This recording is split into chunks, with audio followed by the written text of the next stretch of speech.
Hello everybody, welcome back to as well. We have got another video. In this video I'll show you how we can simply go ahead and fix your Ghost Touch on Android.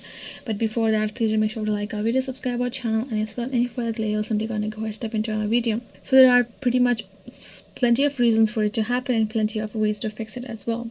So if you're having those kind of problems, it can be because the app is not up to date, your phone is not up to date, your device has not been updated, right? Those kind of things can be happen, or your device has lots of app running on the background. So what you're going to do, first of all, you're going to find all of the apps that you do not need in your mobile phone and simply go ahead and install all of them from your device like that. All of the device that lets you run in the background, simply go ahead and install them. Then the other thing would be simply replacing your phone charger, even if it might not be the solution that you might think of, but that can be the reason.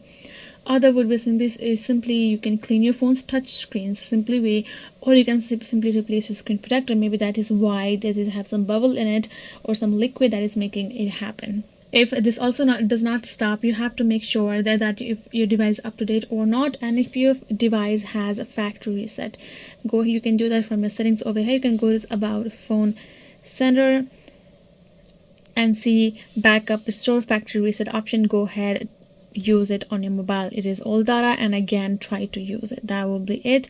Although that is a kind of like a commitment option, only do it if you cannot fix it by any other option, right? Otherwise, go back and tap on the system apps updater, and you can see your all system app are up to date. You can see, and even your system is up to date, so it does not show any problem. And if it still doesn't fix it, you have to go to visit the phone center where they fix it, and you can actually fix it properly. That will be it, guys. Hope this video was helpful to you all. Thank you so much for watching, and I'll see you guys in our next video.